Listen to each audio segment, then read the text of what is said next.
In this video, I'll show you how to solve the ALEKS problem called Using Conservation of Energy with Gravitational Potential Energy.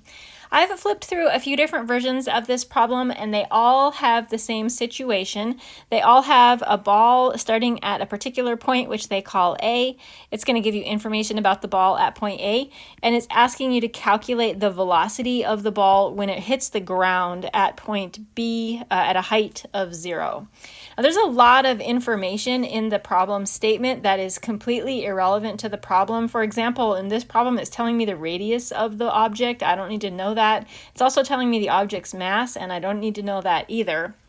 So don't be tricked by all the extra info.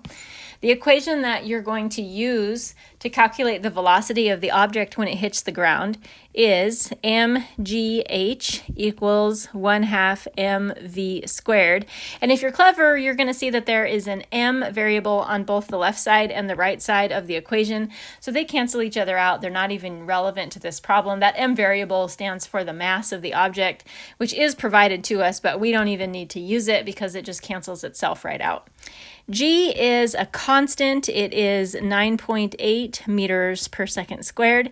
That is not provided to you in the problem. It is a number that you can look up in ALEKS's data table, but just know that it's a constant. You're going to use that same value of G every time. H is the change in height of the, in this problem, h is the initial height of the object. We're just going to say that it is the initial height of the object because the final height is 0, and the height needs to be in units of meters. And then last but not least, v is the velocity, and that is going to be in units of meters per second, and that's what we're calculating.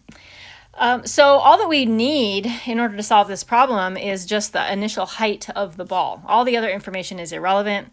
And I got a little stressed out when I was first looking at this problem because I wasn't sure what to take as the initial height. Like, should I try to estimate the midpoint of the ball?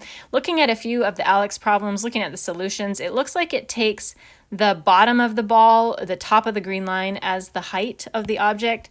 So for this, the height is 6 meters. Double check that unit.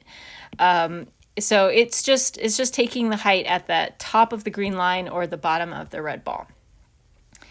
Okay, so let's plug these numbers in. I'm going to start by rewriting GH equals 1/2 v squared.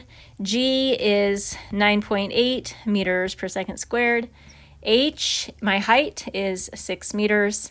That's going to be equal to 1/2 v squared. I'm going to divide both sides of this equation by 1/2. I'm going to write, instead of writing 1/2, I'm going to write 0.5 over on the left-hand side. 1/2 is going to cancel out. And let's just go ahead and do the math on that.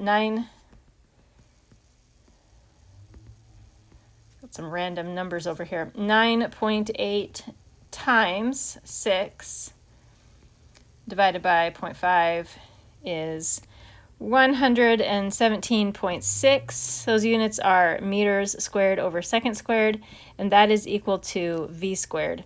Now, solve for velocity. I just need to take the square root of both sides of this equation.